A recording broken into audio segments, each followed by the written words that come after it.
Hey guys, tonight we are going to get very quiet, very small, and very, very repetitive. We're going to explore a revolution that was born not on a battlefield, but on a workbench. A war fought not with cannons, but with needles and thread. We are diving into the painstaking, frustrating, and surprisingly dramatic history of the sewing machine. Imagine a world where every single stitch on every piece of clothing, every shirt, every dress, every curtain, was done by hand. The sheer, mind-numbing scale of that labor is almost impossible to comprehend. And you, my friend, are about to become intimately familiar with it. A word of warning: your eyesight will fail, your fingers will bleed, and your back will be permanently hunched. Honestly, you probably won't survive this without needing glasses the size of dinner plates. So, before you get comfortable, take a moment to like the video and subscribe, but only if you genuinely enjoy what I do here. It's always fun to see where everyone is tuning in from, so feel free to post your city and what time it is for you in the comments below. Now, dim the lights, maybe turn on a fan for that soft background hum, and let's ease into tonight's journey together. The only light in the world is a small, flickering bubble of candlelight. It pushes back the darkness just enough to illuminate the square of linen in your lap and the glint of the tiny, steel weapon in your hand, the needle. The rest of the room is a landscape of shadows. Your world has shrunk to this small circle of light, to the point where the needle meets the cloth. You are a seamstress in the year 1830. Your back aches with a dull, familiar fire. Your fingers are stiff, your thumb protected by a battered metal thimble. And your eyes burn. You have been sewing since before sunrise, and you will continue long after sunset. In front of you is a mountain of fabric, a dozen linen shirts for a wealthy merchant. Each shirt requires thousands of stitches, each one done by your hand. You push the needle through the cloth. You pull the thread taut. You loop it back. Push, pull, loop. Push, pull, loop. This is the rhythm of your life, a tyranny of tiny, identical motions.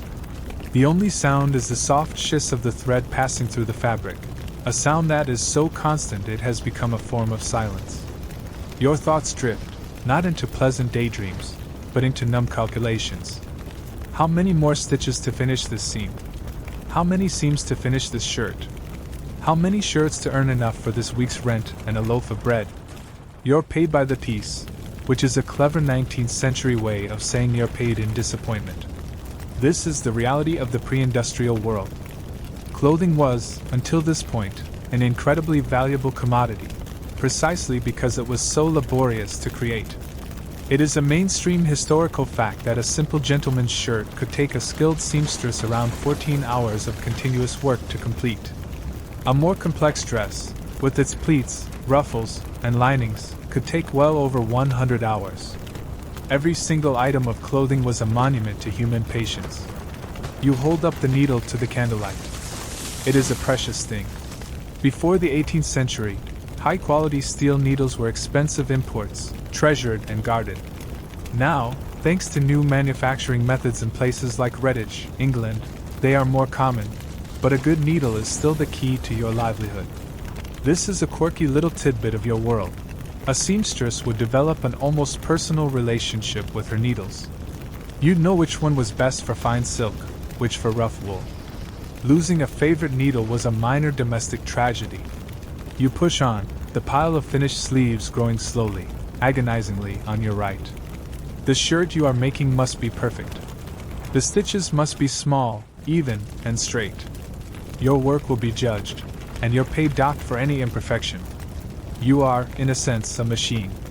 A human sewing machine made of flesh and blood, powered by weak tea and the constant, nagging fear of poverty. Historians and social critics still argue whether the role of the seamstress in this era was that of a skilled artisan, or simply an exploited laborer. On one hand, your skill is undeniable. A well-made garment was a thing of beauty, a testament to your craft. On the other hand, the work was grueling, the hours endless, and the pay abysmal.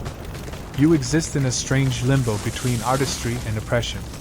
For many women, it was one of the few, respectable, ways to earn a living, but that respectability came at the cost of your health and your youth. The romantic image of the quiet, demure seamstress at her needlework is a fiction painted over a much grimmer reality of repetitive strain and failing eyesight. Your main source of career advancement is going from seamstress to seamstress who can no longer see the needle. A cramp seizes your hand. You pause, flexing your stiff fingers. You look at the mountain of work that still remains, a sea of white linen under the flickering candlelight. A thought, a hopeless, fanciful dream, enters your mind. What if there was a way to make the needle move on its own? What if a machine could do this? A machine of iron and gears that could replicate this simple push, pull, loop motion, but faster than any human hand could ever hope to move. It's a ridiculous thought. An impossible dream. A fantasy born of exhaustion. But it is a dream that, in workshops and garrets across Europe and America, other minds are beginning to dream as well. The problem of the stitch is waiting to be solved. That hopeless, fanciful dream of a machine, born from the exhaustion of the seamstress, is not a dream you share. You are not a laborer. You are a man of science, of ideas, of the enlightened 18th century. The year is 1755, and you are in London, a city buzzing with the new hum of invention. You are Charles Wiesenthal, a German physician and inventor, and your mind is not on the drudgery of the needle, but on the elegance of the mechanism. You sit not in a dim, candlelit garret, but in a study, the afternoon light illuminating your polished desk. You are surrounded by books, by brass instruments, by drafts and diagrams. You are not trying to escape labor. You are trying to solve a puzzle. The puzzle is this: how do you make a machine replicate the simple, yet maddeningly complex, motion of hand sewing? You've studied the seamstresses. You've watched them work. You understand the fundamental problem. The needle goes all the way through the fabric. On the other side, the sewer's other hand guides it, turns it around, and pushes it back through. To mechanize this, you would need two mechanical hands, one above and one below the cloth, passing a single needle back and forth like a shuttlecock in a game of badminton. It's a mechanical nightmare. It's clumsy. It's inefficient. The problem, you realize, is not the machine. The problem is the needle. Everyone is trying to build a machine that can use a human needle. You have a different idea. What if you designed a needle that could be used by a machine? You pick up a small, strange object from your desk. It is your solution. It is a needle that is pointed at both ends. The eye is not at the blunt top of the needle. It is precisely in the middle. It is a symmetrical, elegant, and slightly dangerous-looking piece of steel. With this needle, a machine would not need to turn it around. A set of mechanical pincers could grip it in the middle, push one pointed end through the cloth, release it, and another set of pincers below could grip it and pull it the rest of the way. Then, the process could be reversed, pulling the thread back up. You have solved the core mechanical challenge. And being a man of your time, a man who understands the importance of protecting an idea, you take the necessary steps. You draft a document, pay the fees, and on May 21, 1755, you are granted British Patent Number 701. This patent is the very first official record in history related to a mechanical sewing device. It is the birth certificate of the sewing machine idea, a documented fact in the annals of invention. But here is the crucial, quirky part: your patent is not for a sewing machine. It is for the needle. The full title of the patent is for a needle for ornamenting fabric, intended to be used in a machine. The needle is the star of the show. The machine is a shadowy, supporting character. You've basically invented a revolutionary new kind of spark plug, but you're a bit hazy on the details of the internal combustion engine it's supposed to go into. Historians of technology still argue whether you, Charles Wiesenthal, ever actually built a functional machine to go with your clever needle. Did you have a working prototype that you chose not to patent, perhaps because it was too clunky or unreliable? Or was the needle a purely conceptual breakthrough, an elegant solution waiting for a better mechanical mind to build a body around it? Your patent includes a vague description of how such a machine might work, but no detailed diagrams. The needle is the hero of the story. The machine remains a ghost. You look at the official patent document, the crisp paper, the elaborate calligraphy, the heavy wax seal. The patent system in your day is a curious beast. It's an expensive gamble, a way to lay claim to an idea in a world teeming with intellectual pirates. Many patents are for things that are speculative, aspirational, or downright impossible. Getting a patent doesn't mean your invention works. It just means you've successfully navigated a mountain of bureaucracy. You have made the first crucial leap. You have understood that to mechanize a process, you cannot always replicate the human action. Sometimes, you must reinvent the tool itself. The seamstress in her garret is trapped by the limitations of her needle. You have created a needle that is free from the limitations of the human hand. It is a beautiful idea. It is a patented idea. But for now, it is just an idea.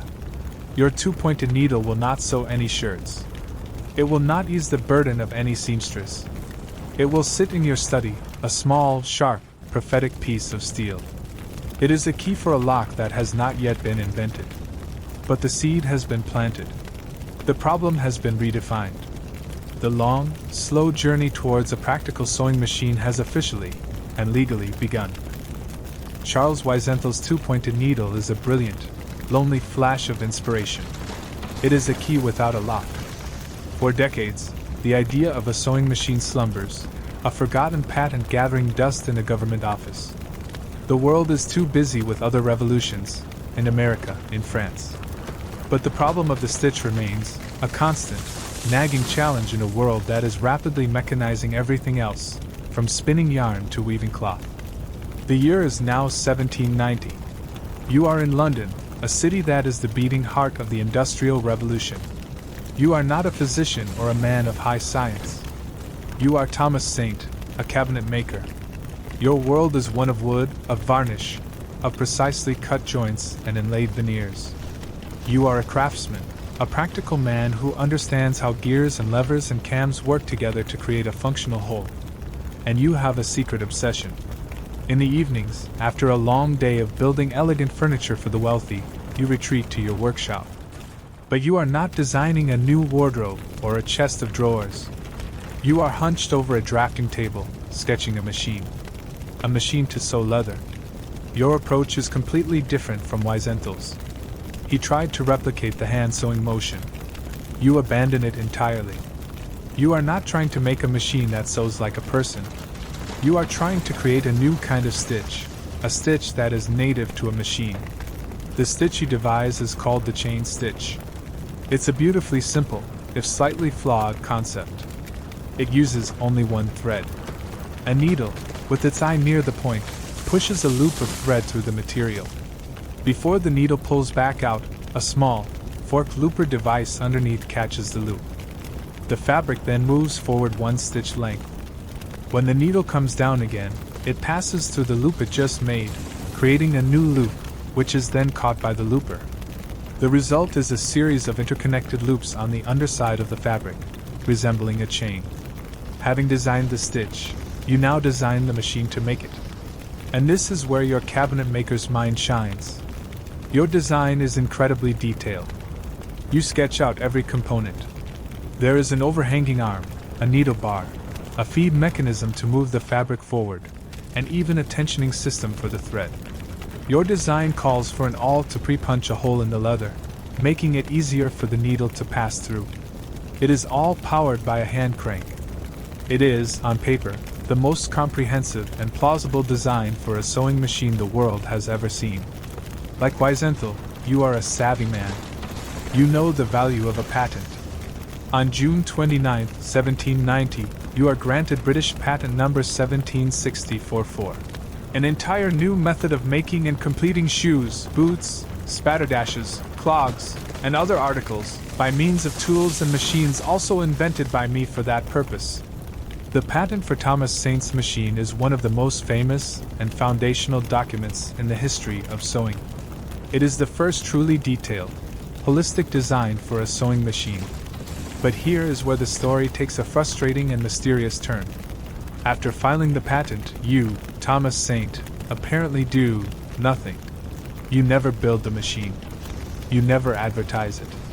You never try to sell the rights. You are a cabinet maker. You go back to making cabinets. Your revolutionary, detailed, brilliant design is filed away in the patent office and completely forgotten for nearly a century. This is the great puzzle of Thomas Saint. Historians still argue passionately about why he never built his machine. Was the design flawed in some subtle way that he, as a woodworker, couldn't solve in metal? Was he simply too busy with his main business to pursue this strange side project? Or, as some have suggested, was the patent itself the goal, a speculative claim on an idea, an invention trap, designed to catch some future inventor who might stumble upon the same mechanism? Perhaps you were just a patent troll, 80 years ahead of your time. We will never know. The story gets even quirkier. In the 1870s, long after your death, another inventor named William Newton Wilson was researching the history of the sewing machine. He stumbled upon your forgotten patent. Intrigued by the detailed drawings, he decided to find out if it would have actually worked. He built a replica of your machine, following your 1,790 diagrams as closely as possible.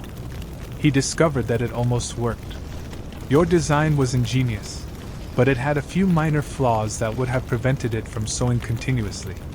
The needle was a bit clumsy, the thread tensioning system wasn't quite right. But with a few small modifications, the kind any skilled mechanic of your day could have made during the prototyping phase, the machine stitched perfectly. You were so close. You had designed a machine that, with a little bit of tinkering, could have changed the world in 1790. But you never built it. So your legacy is a ghost. A beautifully detailed, incredibly prescient ghost of a machine that never was. While seamstresses like the one we met earlier continue their painstaking labor, your plans lie dormant, a secret hidden in plain sight in a dusty government archive. The world is not yet ready. The right combination of inventor, mechanic, and perhaps most importantly, ruthless businessman has not yet appeared. But you, the quiet cabinet maker, have drawn the map. Thomas Saint's brilliant design lies sleeping in the patent office, a dream of a machine unrealized. For 40 years, the world of sewing remains chained to the human hand. But the dream is not dead. It crosses the English Channel and finds a new home in the mind of a humble French tailor. And for the first time, the dream will become a reality. A noisy, wooden, world-changing reality. The year is 1830. The city is Paris. You are Barthélemy Thimonnier. You are not a cabinet maker or a physician. You are a tailor. You know the tyranny of the needle intimately. You have spent your life pushing it through cloth, your back hunched, your fingers calloused. But unlike the seamstress we met earlier, whose exhaustion led only to fantasy, your exhaustion has led to a fierce, practical determination. There must be a better way. You have heard whispers of machines, of attempts to mechanize the stitch. You are not a man of high theory, but you are a man with clever hands and an obsessive vision. You spend every spare moment, every franc you can save, on your invention. Your workshop becomes a laboratory. You experiment. You fail. You experiment again. The machine you finally build is a testament to your trade. It is made almost entirely of wood, the material you know best. It looks less like a piece of industrial equipment and more like a strange, delicate piece of furniture. But it works. It uses a hooked needle, reminiscent of the kind used for tambour embroidery, to produce a simple chain stitch, very similar to the one Thomas Saint had envisioned. The needle, driven by a foot treadle, plunges down through the cloth, hooks the thread from below, and pulls a loop up to the surface. It is fast. It is noisy. And it is a miracle. You secure a patent for your machine. But you are not just an inventor, you are an entrepreneur. You know your machine is destined for more than just your small tailor shop. You see its true potential, mass production. You find a partner, an engineer named Auguste Ferrand, who helps you refine the design. And in 1831, you receive a major contract that will change your life. You are commissioned to produce uniforms for the French army. This is the moment the sewing machine moves from a curiosity to an industrial force. You set up a factory in a Parisian workshop. You build 80 of your wooden sewing machines, lined up in neat rows. You hire dozens of workers to operate them. For the first time in history, A factory is producing garments on a massive scale using machine power. You are on the brink of becoming a titan of industry. Your years of struggle, of poverty, of being mocked by your neighbors for your strange obsession, are about to pay off. And then, the mob arrives. One evening you are in your factory, supervising your workers. You can hear the noise from outside first, a low rumble that grows into an angry roar. You look out the window. The street is filled with men. They are tailors, your fellow craftsmen. And they are carrying torches and hammers. Their faces are contorted with rage. They are terrified. They see your 80 wooden machines not as a marvel of progress, but as a monstrous threat to their very existence. They believe your invention will make their ancient, skilled craft obsolete. They believe it will steal the bread from their mouths, leaving them destitute. They are the human sewing machines, and they have come to destroy the iron one. They smash down the doors. The scene descends into chaos. Your workers flee for their lives. The angry tailors pour into the factory. They descend upon your beautiful wooden machines with a furious, destructive passion. They smash them to splinters with their hammers. They set the wreckage on fire. In a few short minutes, your life's work, your 80 beautiful machines, your entire factory, is reduced to a pile of smoldering, splintered wood. You barely escape with your life, fleeing the burning building with nothing but the clothes on your back. This is the most dramatic and famous event in the early history of the sewing machine, the 1831 riot that destroyed Thiminer's factory. It is a stark and brutal illustration of the fear and social upheaval that new technology can create. Historians and economists still debate whether the tailors' fears were justified. Was the sewing machine a skill displacing technology that would have genuinely impoverished them, or was it a skill enabling tool that would have ultimately increased productivity and created new kinds of jobs? In the short term, the tailors' fears were very real. In the long term, the machine would create a massive new garment industry. But that long-term view is cold comfort when you are watching a machine do your job 10 times faster than you can. Here's a quirky and tragic detail of the aftermath. Thiminer, though ruined, was not defeated. He started over. He improved his machine, he tried to find new partners, he even tried to introduce it in England. But he was plagued by bad luck and a world that was perhaps not quite ready for his vision. He eventually died in poverty in 1857, a forgotten pioneer. The man who built the world's first sewing machine factory and put the machine into practical, industrial use, died penniless. You, Barthélemy Thiminer, stand in the shadows across the street, watching the flames consume your dream. You have done what no one before you could. You made the machine real. You proved it could work on an industrial scale.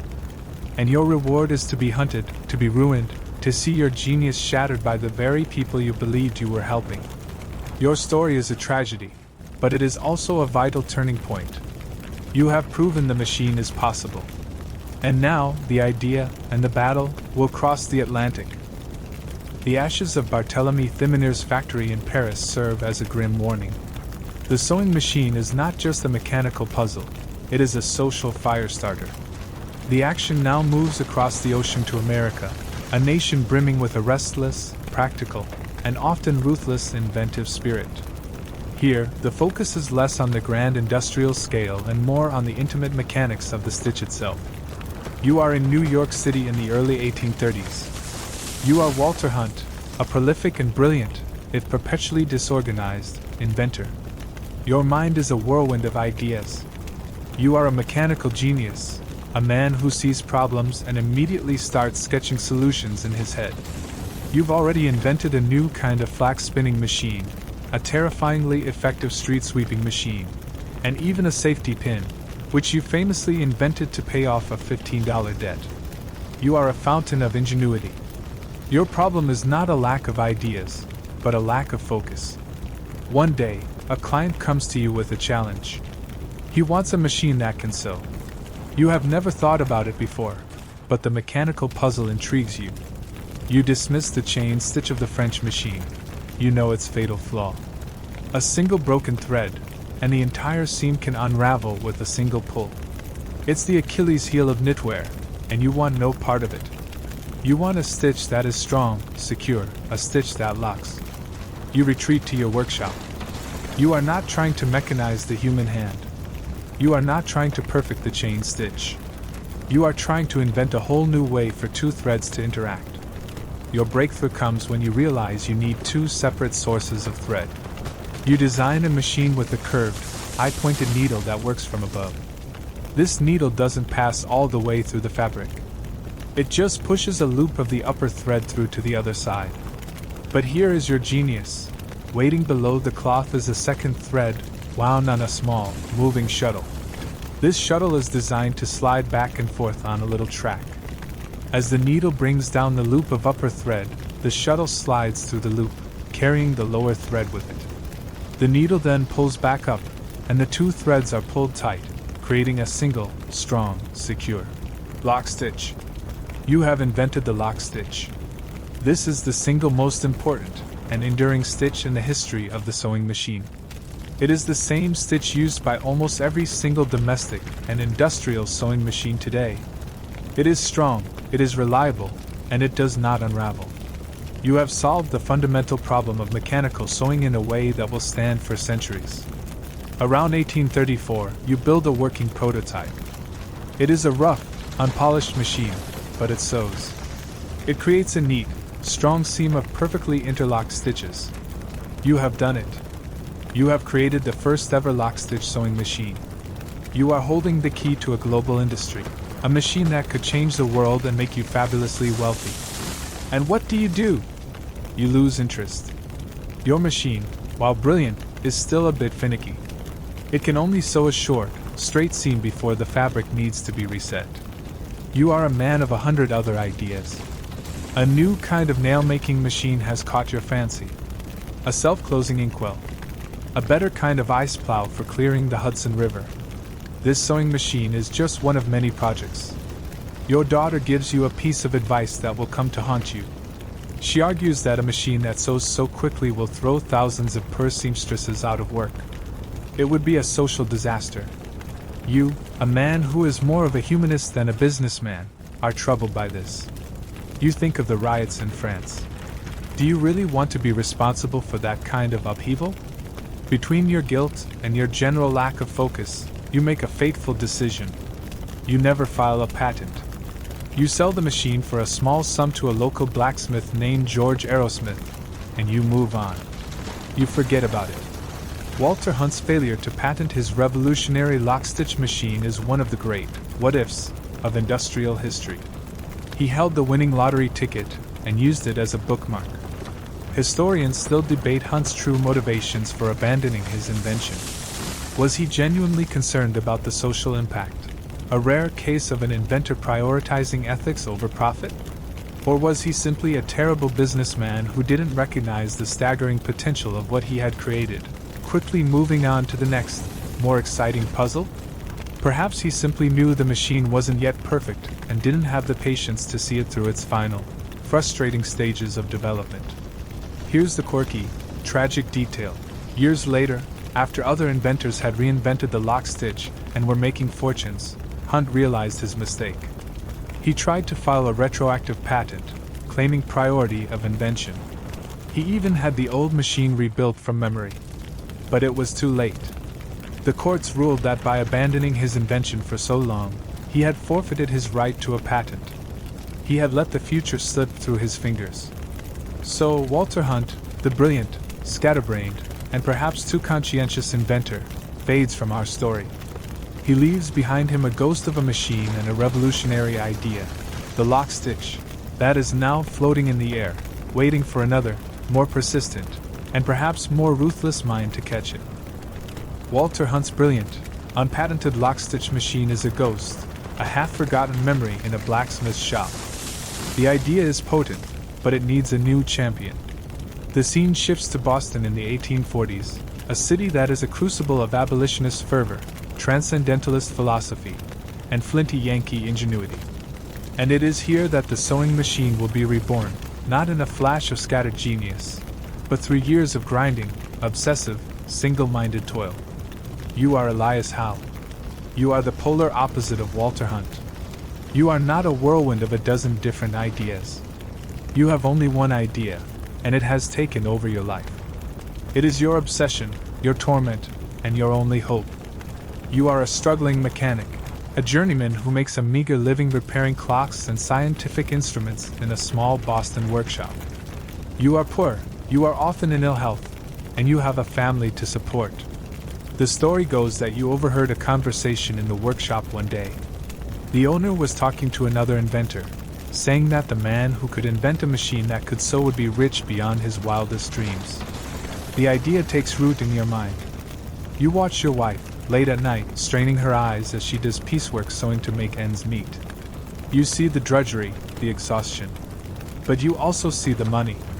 You are not driven by a desire to liberate seamstresses. You are driven by a desperate need to escape poverty. You begin to work on the problem. You spend every spare hour, every spare penny, on your machine. You quit your job to work on it full-time, plunging your family deeper into poverty. Your father has to take them in to keep them from starving. You are that classic, and often tragic, figure, the starving artist in a garret, but your art is made of gears and steel. Your first attempts are failures. Like others before you, you try to build a machine that imitates the human hand. It is too complex, too clumsy. You are on the verge of giving up. Then, the solution comes to you, as it so often does in the annals of invention, in a dream. Or so the legend says. You dream you are in a foreign land, captured by a tribe of savage warriors. They are dancing around you, shaking their spears. And you notice that their spears are not pointed at the top. They have a hole, an eye, near the tip. You wake up with a start. The answer is not a two-pointed needle, but a needle with the eye at the point. This is a wonderful story, but it is almost certainly a fiction you invented later for dramatic effect. It is a mainstream historical fact that eye-pointed needles had been used on earlier machines, including Thimineers and likely Hunched. What you, Elias Howe, did was not invent the individual components. You were the first person to bring them all together in a single, practical, and reliable combination. You build a machine that uses an eye-pointed needle. It works in a horizontal arc, not vertically. You create a shuttle that carries a second thread, forming a lock stitch, just as Walter Hunt had done. Crucially, you also invent a sophisticated feed mechanism that moves the cloth forward automatically between stitches. Your machine is not a rough prototype. It is a functional, finished piece of engineering. It is small, it is made of polished steel and brass, and it sews a perfect, strong seam at a speed of 250 stitches per minute, 5 times faster than the swiftest human hand. In 1845 you are ready. You stage a public demonstration at the Quincy Hall Clothing Manufactory in Boston. You set up your machine next to 5 of the fastest, most skilled seamstresses in the city. The contest begins. You easily finish 5 full seams before any of the women have finished one. Your machine is a triumph. The crowd is astonished. And then, nothing. No one wants to buy it. The tailors and manufacturers are suspicious. They remember the riots in France. They are worried about the cost of the machine, which you have priced at a steep $300. And they are worried about putting their skilled workers out of a job. They see it as a marvel, but a dangerous one. You have created a perfect solution to a problem that nobody, it seems, is willing to admit they have. Historians still debate the reasons for this initial failure. Was Howe simply a bad salesman, a brilliant mechanic who lacked the charisma to sell his own creation? Was the price too high for a largely skeptical market? Or was the fear of social disruption, the ghost of the Luddite riots, still so powerful that manufacturers were simply too afraid to invest in such a revolutionary technology? For you, Elias Howe, the reasons don't matter. The result is crushing. Here's a quirky detail. During this period of poverty, your primary financial backer was a man named George Fisher, a coal and wood merchant. Fisher not only gave you money but housed your family and allowed you to set up your workshop in his attic.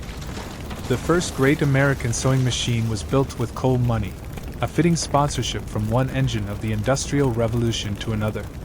You are dejected, deeply in debt, but not defeated. You have a working machine, a marvel of engineering.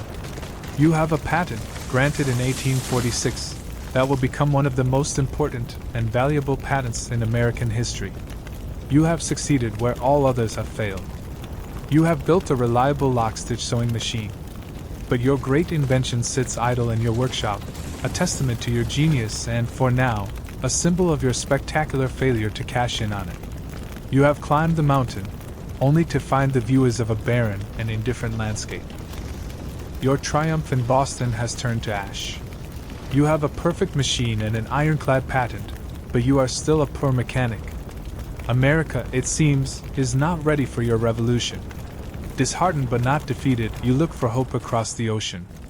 England is the workshop of the world, a nation that understands industry and machinery. Surely, they will recognize the genius of your invention. You decide to send your brother, Amasa, to London to test the waters. Amasa arrives in London with one of your precious machines. He finds a very different market. There are crude, chain-stitch machines in use, but nothing with the elegance and strength of your lock-stitch. He demonstrates the machine to a man named William Thomas, a manufacturer of corsets, umbrellas, and leather goods. Thomas is not a suspicious tailor. He is a shrewd, unsentimental businessman. He sees the machine not as a threat, but as an opportunity.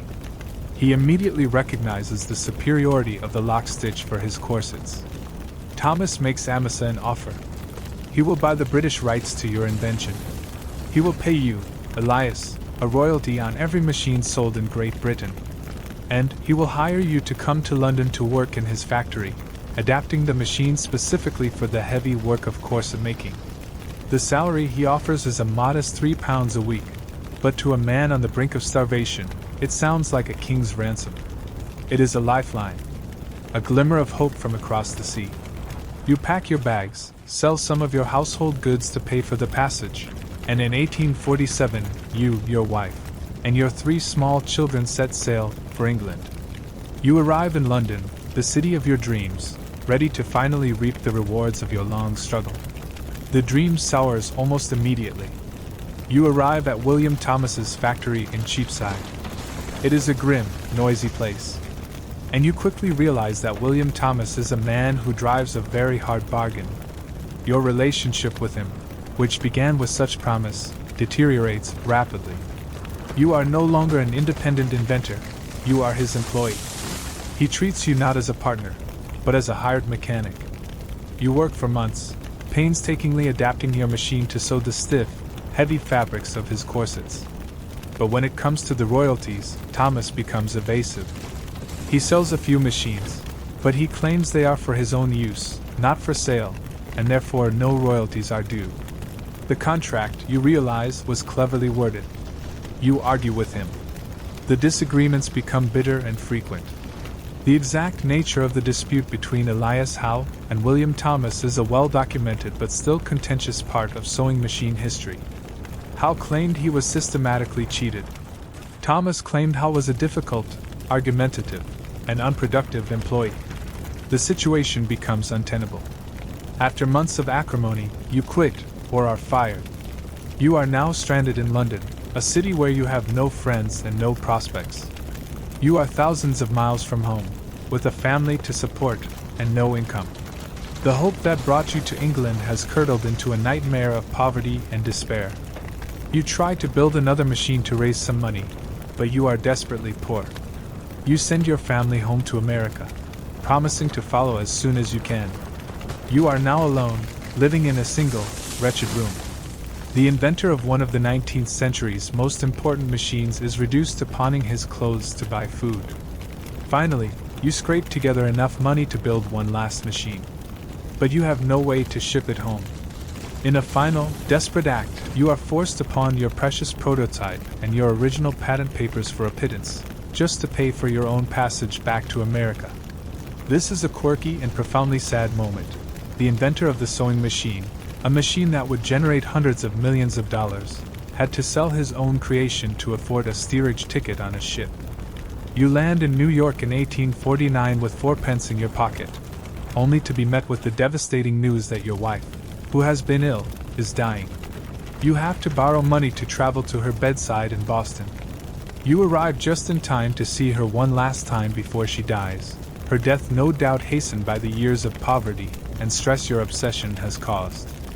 You have hit rock bottom. You are a widower, a pauper, a failure. Your great invention has brought you nothing but misery, debt, and heartbreak. You have been cheated by a ruthless businessman, defeated by an indifferent public, and now, you have returned home with nothing, a stranger in your own land.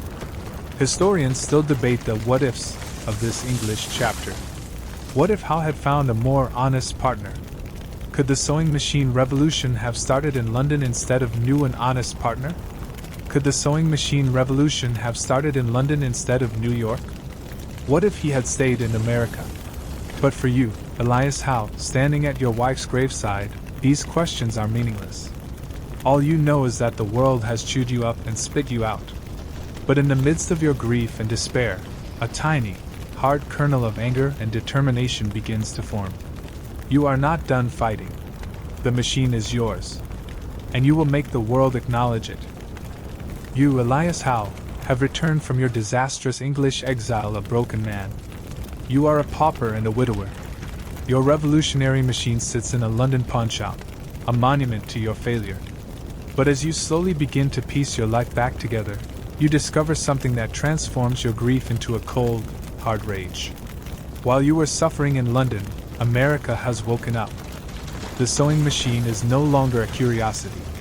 It is a sensation. And other men are getting rich from it. The scene shifts. It is now the early 1850s. You are no longer in the dusty workshops of solitary inventors.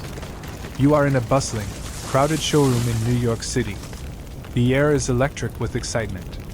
On a small, theatrical stage, a man is demonstrating a sewing machine. But this is not a humble mechanic like you. This is a showman. A titan. An actor turned inventor turned entrepreneur. This is Isaac Merritt Singer. Singer is everything you are not. He is tall, handsome, booming-voiced, and charismatic. He radiates an aura of supreme, unshakable confidence. He is not just selling a machine, he is putting on a performance. He cajoles the crowd, he jokes with them, he dazzles them with his technical explanations. He is part P.T. Barnum, part Thomas Edison. The machine he is demonstrating is a marvel. It is a heavy, powerful, beautifully constructed machine made of black cast iron and decorated with ornate, gold leaf decals. It sits on a sturdy, purpose-built table. It is powerful, fast, and loud. It is, in every way, a more impressive machine than the small, delicate prototype you built. But as you watch, your inventor's eye sees through the showmanship. You see the mechanism. And you realize, with a growing sense of fury, that it is your mechanism. The machine uses a vertical, eye-pointed needle. It uses a reciprocating shuttle to form a lock stitch with a second thread. It has an automatic feed. It is, in its mechanical heart, a direct copy of the machine you patented in 1846. So who is this man, Isaac Singer? He was not a lifelong sewing machine obsessive. He was a restless jack of all trades. He had been an actor, a theater manager, and an inventor of other, less successful machines, including a rock drilling machine and a machine for carving wooden type. In 1850, he was working in a small machine shop in Boston when a local inventor brought in a clumsy, non-functional sewing machine for repair. Singer, with his typical bravado, declared the machine a piece of junk and boasted that he could design a better one in a few days. This is the famous, and largely true, origin story of the Singer sewing machine. He, along with his business partner Edward Clark, locked himself in the workshop. In just 11 days of frantic, round-the-clock work, fueled by ambition and borrowed cash, they designed and built the first Singer machine. But did they invent it? No. What they did was brilliantly synthesize and improve upon the work of others. It is a mainstream historical fact that Singer's machine was a masterful combination of existing technologies. It took the lock-stitch concept from you, Howe, and Walter Hunt, the vertical needle from another inventor, and added its own crucial improvements. Singer's key contributions were not in the stitch itself, but in the machine's power and usability. He added a presser foot to hold the fabric down, a crucial innovation that allowed for sewing curved seams. He added a tensioning system for the upper thread. And he put it all in a powerful, robust, cast iron body that was built like a locomotive. Historians of invention still debate whether Isaac Singer should be remembered as a great inventor or as a brilliant pirate. Was he a genius who created a truly superior machine, or a clever opportunist who simply perfected and capitalized on the ideas of others? The truth is, he was both. He was not the father of the sewing machine, but he was the man who took a delicate, temperamental laboratory instrument and turned it into a rugged, reliable industrial tool. Here's a quirky detail about that frantic, 11-day invention fest. The final prototype was finished late at night. Eager to see if it worked, Singer and his partners began to test it. It wouldn't stitch. The upper thread kept breaking. They worked for hours, frustrated and exhausted, trying to adjust the tension. Finally, in a moment of despair, they gave up and went for a late meal. As they sat in the restaurant, talking it over, Singer had a sudden realization. The tensioning device was working perfectly. The problem wasn't the machine, it was how they had threaded the needle. They raced back to the workshop, rethreaded the machine correctly, and it produced a perfect, beautiful stitch. The world's most famous sewing machine was born from a simple user error. You, Elias Howe, stand at the back of the showroom, watching this charismatic giant sell your invention. He is a force of nature, a marketing genius. And he is getting rich while you are still struggling to pay your debts. The stage is set for a monumental clash. It will not be a battle of inventors in a workshop, but a war of lawyers in a courtroom. The fight for the soul of the sewing machine is about to begin.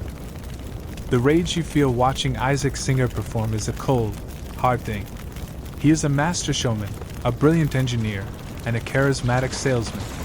But you know, with the certainty of a man who has poured his own blood and tears into every gear and lever, that the heart of his machine is your invention. You have the patent. He has the profits. This cannot stand. But taking on a man like Isaac Singer requires more than just a righteous claim. It requires a strategy, and a new kind of salesmanship the world has never seen before. Singer and his partner, the canny lawyer Edward Clark, are not just building a better machine, they are building a better business model. You, Elias Howe, and the inventors before you, thought you were selling a machine. Singer and Clark understood that they were selling a solution. They were selling a dream. And they did it with a theatrical flair that was completely revolutionary. You attend one of Singer's public demonstrations, not as a potential customer, but as a spy. The showroom is not a dusty workshop. It is decorated like a fine parlor. The machines are polished to a high sheen, their gold leaf decals glittering under the gaslights. And the demonstration is pure theater. Singer doesn't just sew a straight seam. He takes a piece of cloth and sews a perfect circle. He sews a square. He sews backwards. He shows how his machine can handle the finest silk and the thickest leather with equal ease. He invites women from the audience to come up and try the machine for themselves. This is a radical idea. Before, the machine was a mysterious, industrial object. Singer domesticates it, makes it seem friendly and accessible. He's not just selling to factories, he's selling to families. He addresses the women directly. He speaks of the hours of drudgery his machine will save them. He paints a picture of a home where the endless chore of sewing is transformed into a quick, pleasant task. He is selling them time. He is selling them freedom. It is a masterful performance. But the true genius of the Singer operation is not the public demonstration. It is the sales model, the brainchild of his partner Edward Clark. They understand that the high price of the machine is the biggest barrier for the average family. So, they invent something that will change the face of retail forever, the installment plan. This is a major, mainstream historical innovation. The Singer Company was one of the very first American businesses to offer a hire purchase plan, allowing a customer to take the machine home for a small down payment and pay it off in regular, monthly installments. Suddenly, the machine is within reach of the middle class. A housewife can convince her husband to part with $5 for the down payment. The machine itself then helps to generate the income, through piecework or savings on clothes, to make the subsequent payments. It is a system designed to sell itself. It's a brilliant, self-perpetuating engine of commerce. They didn't just invent a machine, they invented consumer credit. They also pioneered a franchise model. They didn't just sell machines from a central office. They trained and licensed agents across the country. These agents, often traveling salesmen, would go door to door, demonstrating the machine in people's homes, offering the installment plan, and providing service and training. They created a national network, a Singer army, that brought the sewing machine directly to the customer's doorstep. Historians of business and marketing still debate whether Singer's aggressive sales tactics or his machine's superior engineering was the primary driver of his success. Was he winning because he had a better product, or because he was a better and more ruthless marketer? The answer, as is often the case, is both. The Singer machine was genuinely a powerful and reliable piece of equipment. But without Clark's innovative business model, it might have remained a niche industrial tool. Here's a quirky detail that reveals their marketing savvy. Singer was one of the first companies to aggressively pursue the international market. They used their theatrical flair to great effect at the Paris World's Fair in 1855, where their machine won first prize. They also created targeted advertising for different cultures. They even produced trade-in programs, encouraging customers to trade their old, inferior, rival machines for a brand new Singer. They were masters of every trick in the modern marketing playbook, a century before it was written. You, Elias Howe, watch all this with a mixture of awe and fury. You were trying to sell a piece of hardware. Singer is selling a social revolution in a cast iron frame. He is not just a rival inventor, he is a cultural force. You realize that to fight him, you cannot just claim ownership of a patent. You must enter his world. The world of advertising, of litigation, of public opinion. The quiet, solitary work of the inventor is over. The noisy, public, and very expensive battle for the sewing machine has begun. The dazzling success of Isaac Singer and his aggressive marketing machine is a constant torment to you. Every glittering showroom, every newspaper advertisement, every satisfied customer taking home a machine on the installment plan feels like a personal insult. But Singer is not your only rival. The success of the sewing machine has ignited a full-blown gold rush. Dozens of inventors and manufacturers, seeing the vast potential of the market, have jumped into the fray.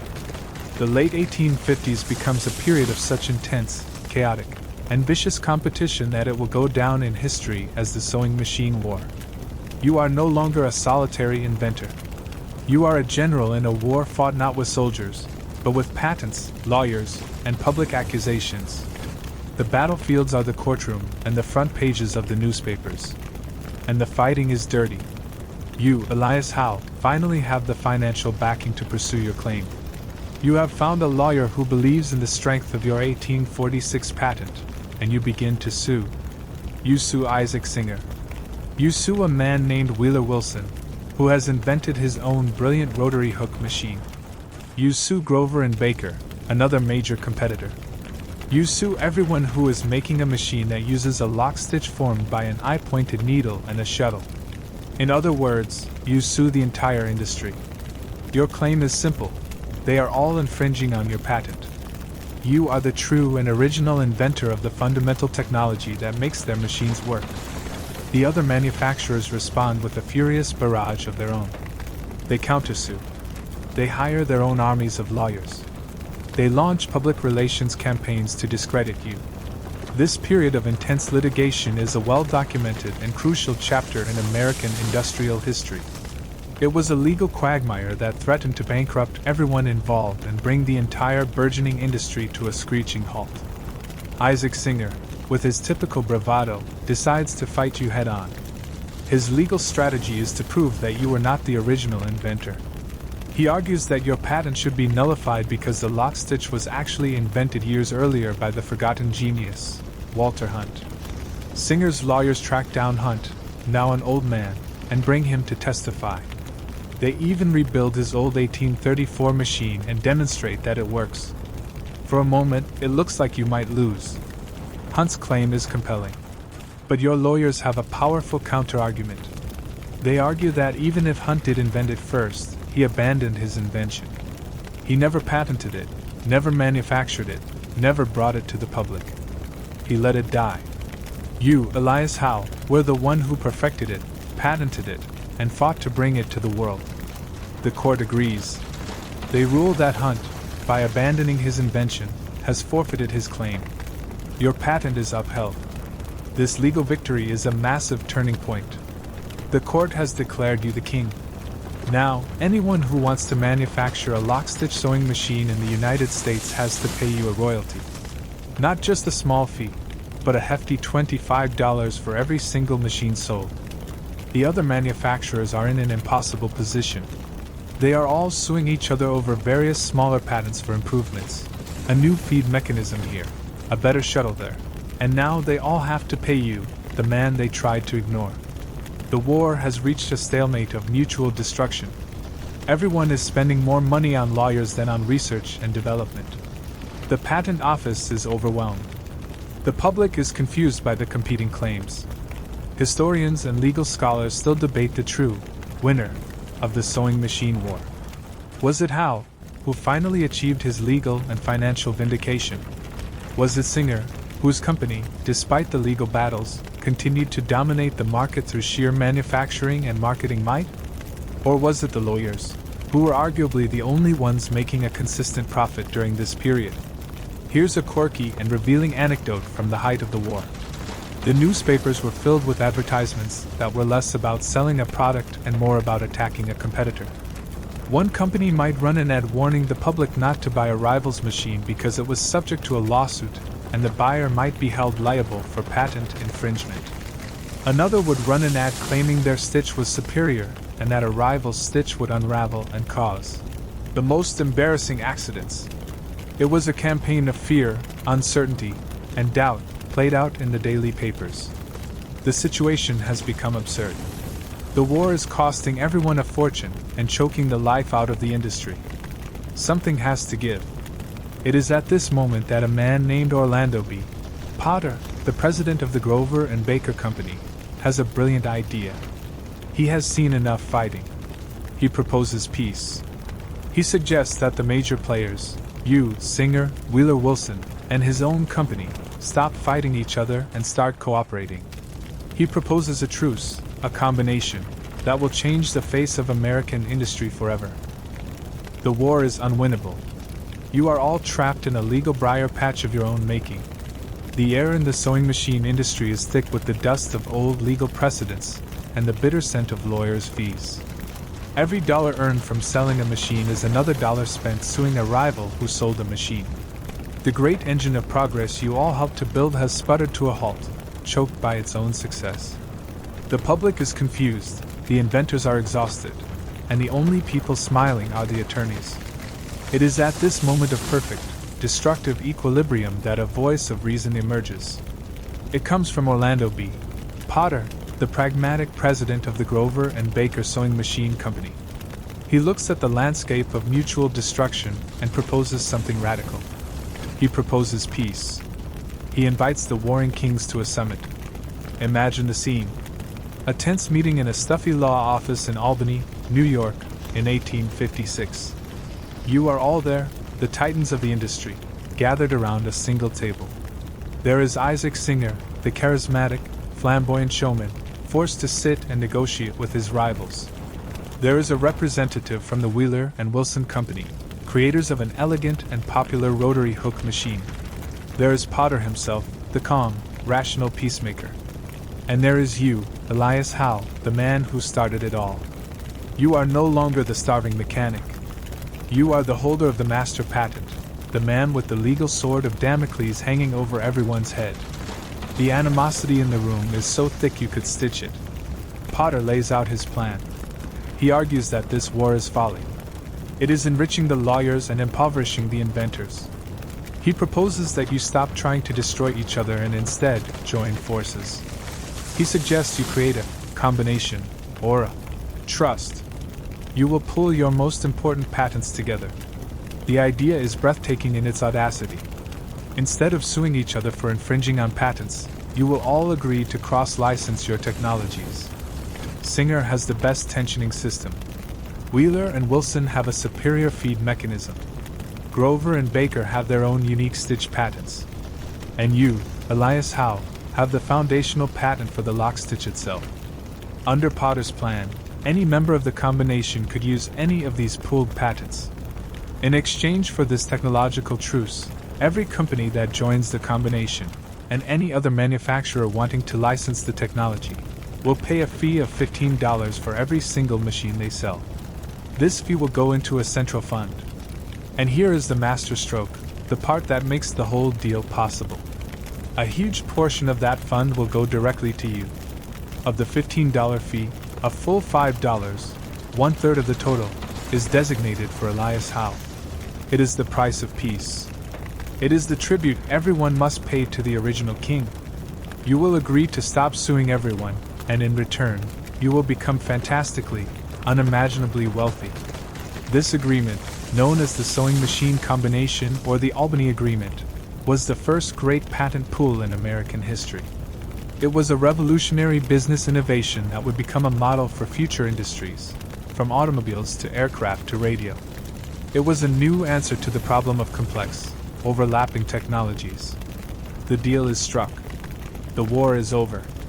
The impact is immediate and profound. The flood of lawsuits dries up overnight.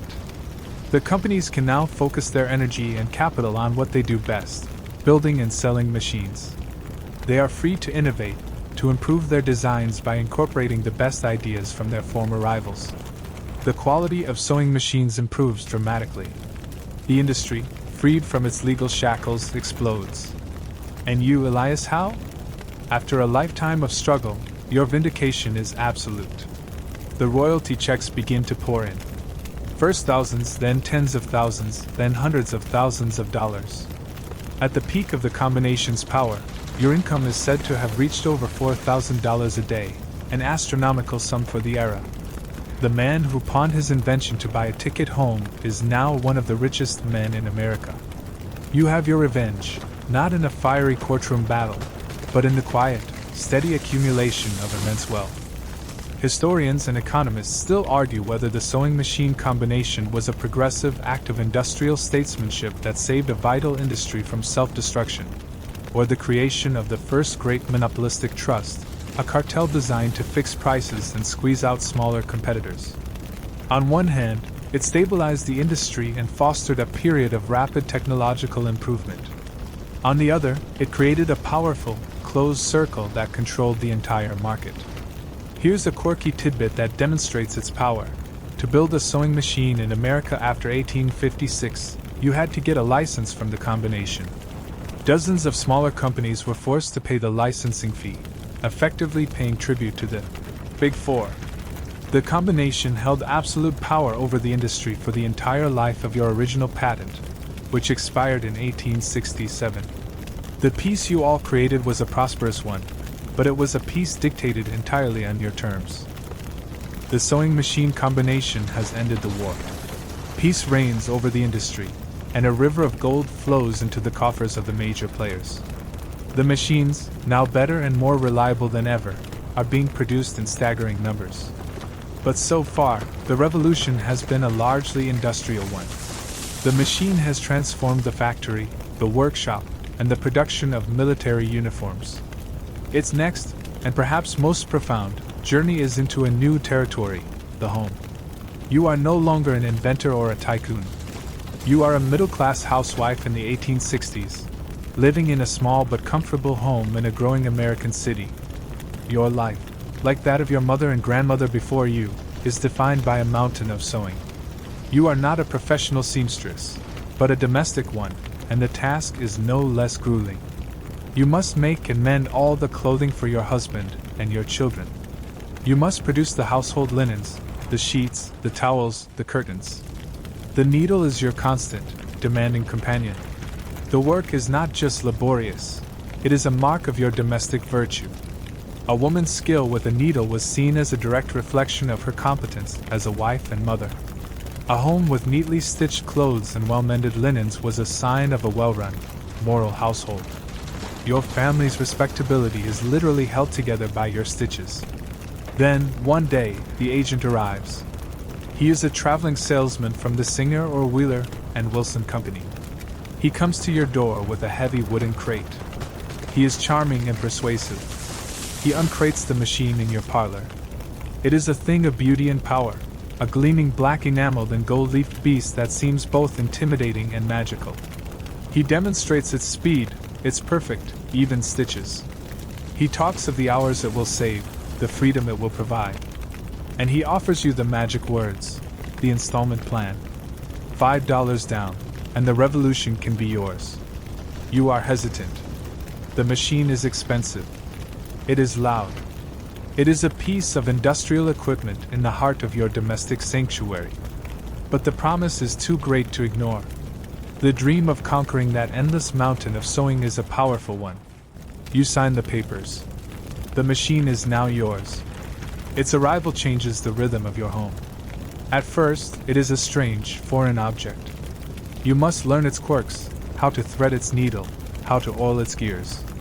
But soon you master it. And the change is profound. A shirt that once took you an entire day of painstaking hand sewing can now be assembled in just over an hour. The mending pile that used to loom for weeks is dispatched in a single afternoon. This migration of the sewing machine from the factory into the home is a major social and economic event of the 19th century. It was the first, and for a long time, the only piece of complex, labor-saving machinery to become a common feature of the middle-class household. Before the washing machine, before the vacuum cleaner, there was the sewing machine. The extra time the machine provides is a revelation. What do you do with these newfound hours? Some women, particularly those in need of extra income, turn their new tool into a home business. They become professional seamstresses, taking in piecework from neighbors or clothing manufacturers.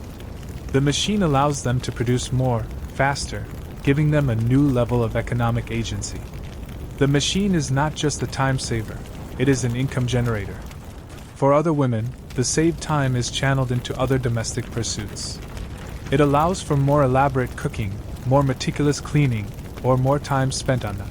Gentler arts, like music or reading. Or perhaps most significantly, it allows for more elaborate sewing. The machine doesn't just make sewing faster, it makes it more complex. You can now add ruffles, pleats, and decorative top stitching with ease. The fashion of the late Victorian era, with its incredible complexity and ornamentation, would have been impossible without the domestic sewing machine. You save time on the basic construction, so you could spend it on making things fancier. Historians and sociologists still debate the true impact of the sewing machine on women's lives. Was it a genuine instrument of liberation, freeing women from domestic drudgery and offering them new economic opportunities? Or did it simply raise the standards of domestic production, creating a new expectation that a family should have more, and more complex, clothing, ultimately trapping women in a new kind of arms race of decorative stitching? It likely did both, liberating some while imposing new burdens on others. Here's a quirky detail that illustrates the machine's new domestic status. The machines were designed to be beautiful pieces of furniture. When not in use, many models could be folded down into an ornate wooden cabinet, which could then serve as a handsome parlor table. The machine was designed to be hidden, to disappear into the domestic landscape, its industrial nature concealed by a veneer of polished wood. It was a powerful engine, disguised as a piece of furniture. You sit at your machine, the rhythmic clack-clack-clack, a new heartbeat in your home. It has not eliminated your work, but it has transformed it. You are no longer just a manual laborer, but the skilled operator of a complex and powerful machine. You have brought the Industrial Revolution into your parlor, and in doing so, you have stitched together a new kind of domestic life. The domestic sewing machine becomes a fixture in the middle-class home, a symbol of modernity and efficient housewifery. The market is dominated by the big four of the sewing machine combination: Singer, Wheeler and Wilson, Grover and Baker, and Howe. Their machines are powerful, reliable, and for the most part, loud.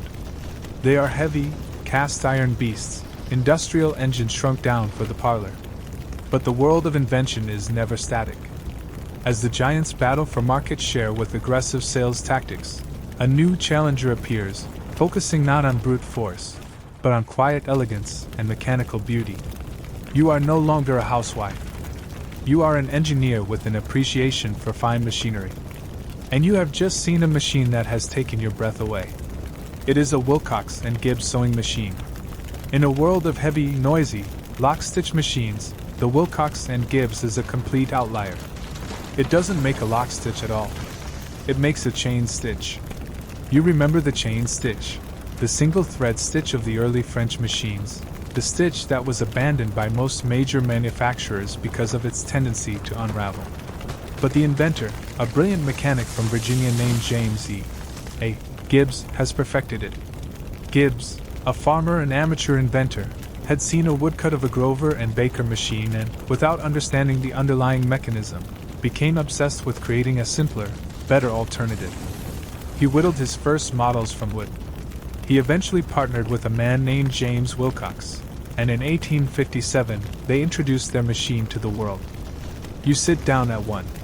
The first thing you notice is its size and shape. It is small, almost delicate compared to a Singer. The body is an elegant, open, C-frame, not a heavy, solid block of iron. It is a piece of sculpture. But the real beauty is in the mechanism. Instead of a complex shuttle or reciprocating hook underneath the cloth, the Wilcox and Gibbs has a single, rotating looper. It is a small, beautifully shaped hook that spins in a perfect circle, silently and efficiently catching the thread from the needle to form the chain stitch. The invention of this rotary looper is a classic example of elegant, minimalist engineering. It has fewer moving parts, which means less friction, less vibration, and less noise. You begin to sew. The sound is the most remarkable thing. There is no loud clack clack clack of a shuttle hitting its carrier. There is only a soft, whirring sound. It is almost silent. In an era when sewing machines were notoriously noisy, the Wilcox and Gibbs was marketed as the silent sewing machine, a machine a lady could use in her parlor without disturbing the entire household. It was a machine for a refined and gentle sensibility. The stitch itself, while still a chain stitch, has been improved. Gibbs designed the machine so that each stitch ends with a little twist, a kind of knot that makes it much more secure and less prone to unraveling than the chain stitches of old. It was a clever, simple solution to a persistent problem. Mechanical engineers and historians of technology still admire the Wilcox and Gibbs machine as a masterpiece of design. While the Singer was a triumph of robust, brute force engineering, the WNG was a triumph of elegance and efficiency. It is often cited as one of the best designed and most beautiful mechanical objects of the 19th century. It was so well designed, in fact, that the company produced the exact same basic model for decades, seeing little need for improvement.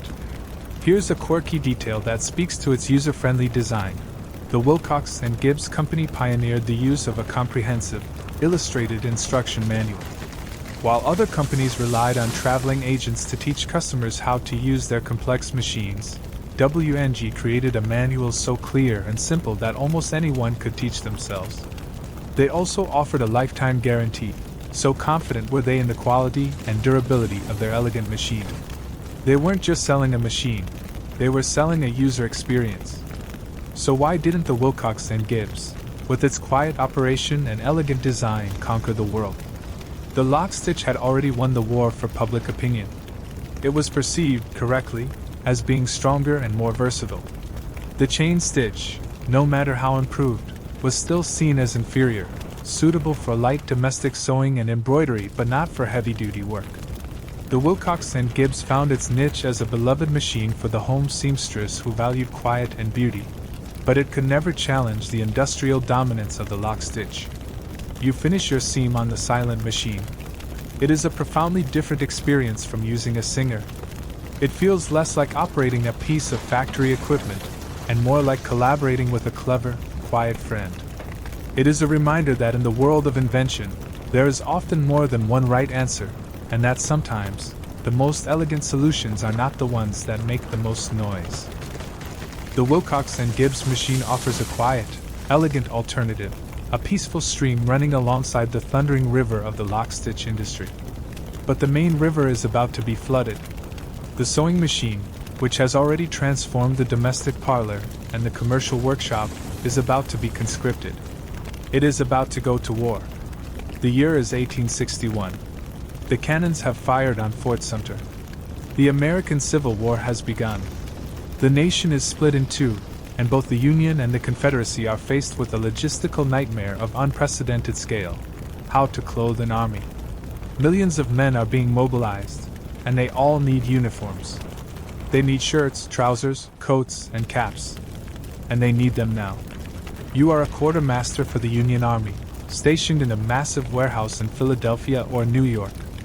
Your job is to procure and distribute the vast quantities of supplies needed to keep the army in the field. And the most urgent, most overwhelming demand is for clothing.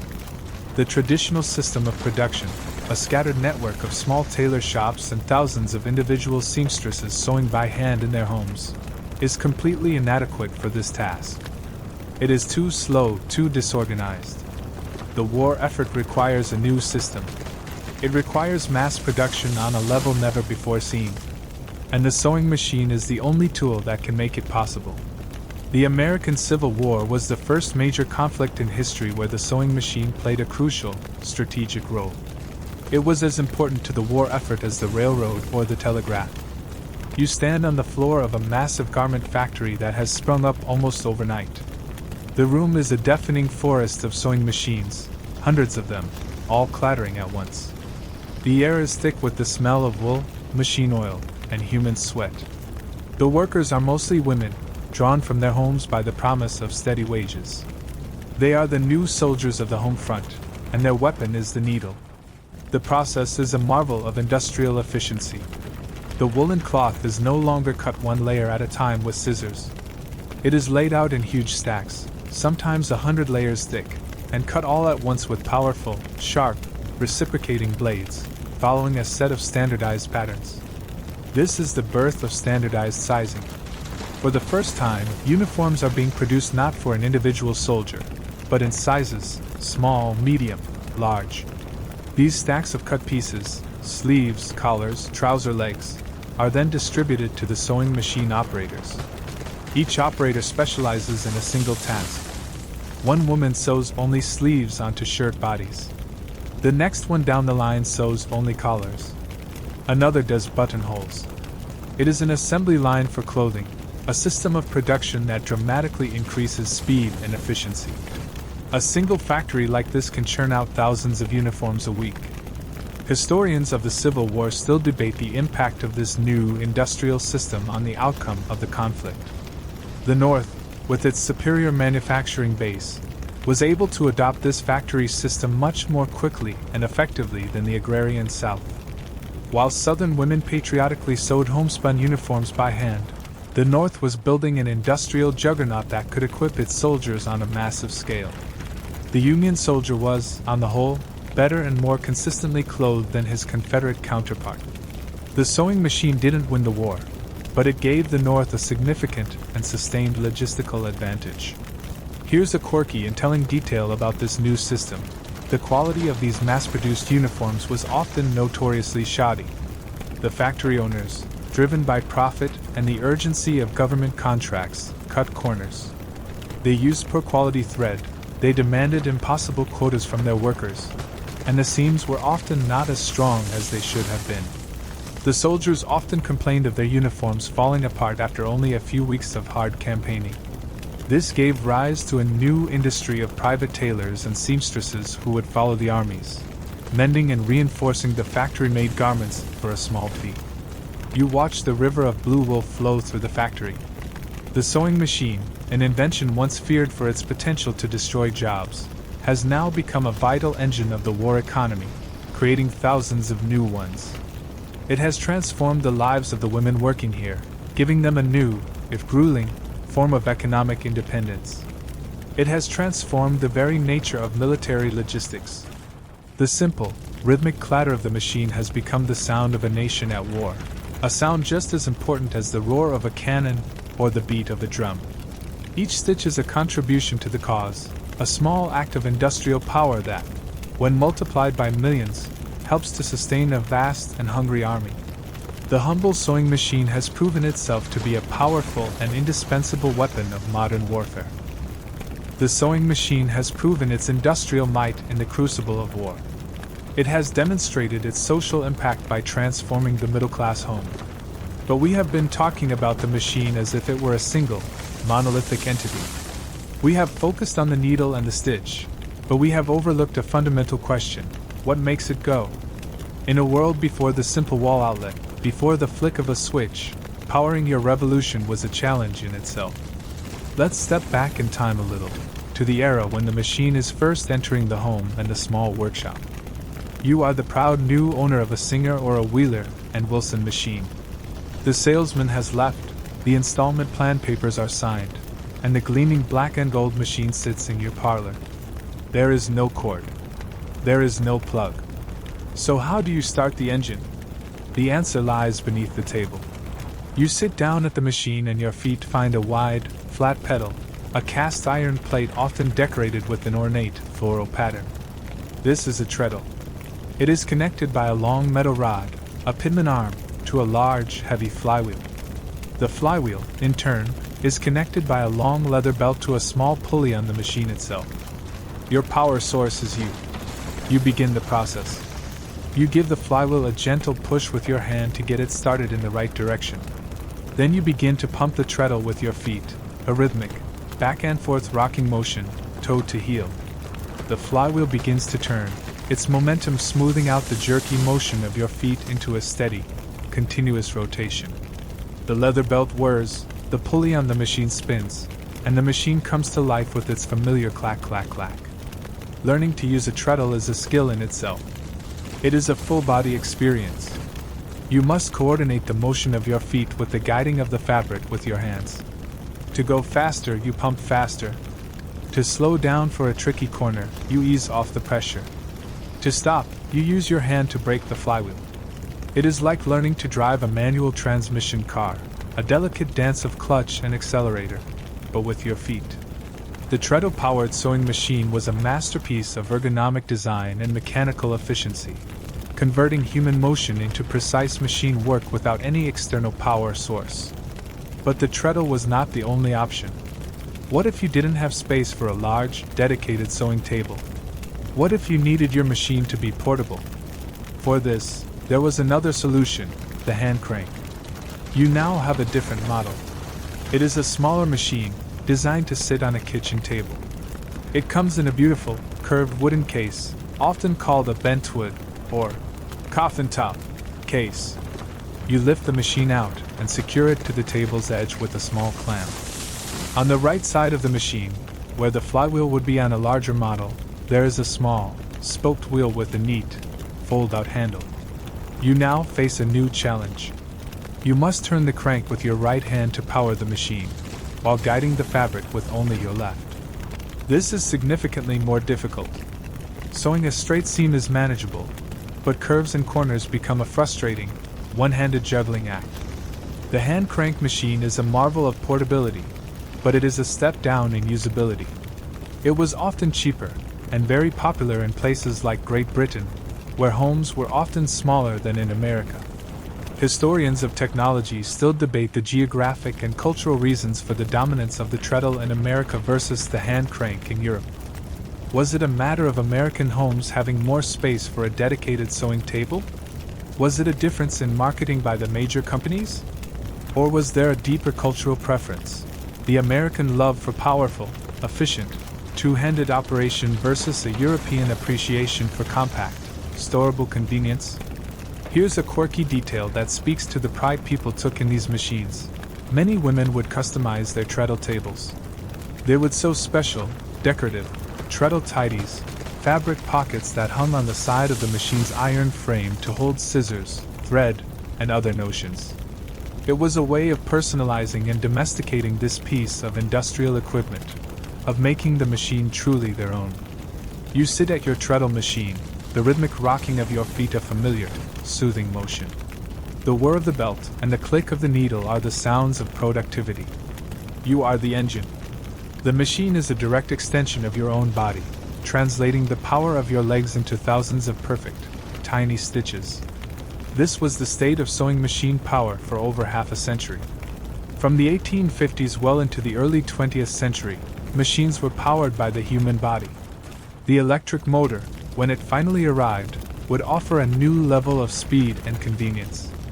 But it would also sever that intimate, physical connection between the operator and the machine. The quiet, rhythmic partnership of woman and treadle would be replaced by the impersonal hum of electricity, and a subtle form of mechanical magic would be lost. You have mastered the art of powering your machine, whether by the rhythmic dance of the treadle or the one-handed dexterity of the hand crank. You can sew a straight seam faster and more perfectly than any human hand ever could. This is a miracle. But what about the other, more complex tasks of sewing? What about hemming? Or making a buttonhole? Or gathering fabric for a ruffle? For these, you would have to put the machine aside and return to the slow, painstaking work of the hand needle. Or would you? The brilliant minds of the sewing machine industry, having perfected the basic machine, now turn their genius to a new frontier, the accessories. They realize that the machine's needle bar, with its powerful, consistent up and down motion, is a platform. It is an engine to which other, smaller tools can be attached to perform a dazzling variety of specialized tasks. This is the dawn of the sewing machine attachment. You are a proud sewing machine owner in the 1870s. A traveling salesman comes to your door, but he is not selling a new machine. He is selling a box.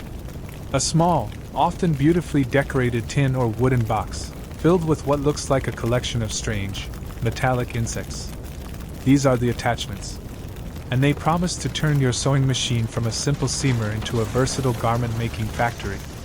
The salesman, a master of his craft, sits down at your machine to demonstrate. First, he unscrews the standard presser foot. In its place, he clamps a curious-looking device with a curled, scroll-like guide. This is the hammer foot. He shows you how to feed the raw edge of the fabric into the scroll. As you begin to sew, the device automatically folds the edge of the fabric over twice, creating a perfect, neat hem, all while the machine stitches it down. A task that would have taken long minutes of careful pinning and ironing by hand is now accomplished in seconds. It is a small, but profound, piece of mechanical magic. Next, he pulls out the ruffler. This is the most complex and intimidating of the attachments, a large, clanking contraption with adjustable gears and levers. It looks like a steampunk beetle. He clamps it onto the machine. Now, as you sew, a small blade on the attachment pushes the fabric forward into tiny, precise pleats just before the needle takes a stitch. By adjusting the levers, you can change the size and frequency of the pleats. You are creating perfect, evenly spaced ruffles at high speed. The elaborate, fashionable frills that are the height of Victorian style are now within your grasp. But the most magical attachment of all is the buttonhole. The invention of the automatic buttonhole attachment in the late 19th century was a major breakthrough in domestic sewing. Before this, buttonholes were a true test of a seamstress's skill, requiring tiny, precise, hand-wrapped stitches. The attachment is a long, rectangular device that replaces the entire presser foot assembly. You place the fabric in it, and as you turn the machine's crank, the attachment moves the fabric back and forth and side to side under the needle, while a small knife cuts the slit. It creates a perfect, reinforced buttonhole in a series of complex, pre-programmed movements. It is a primitive form of mechanical automation, a robot for your sewing machine.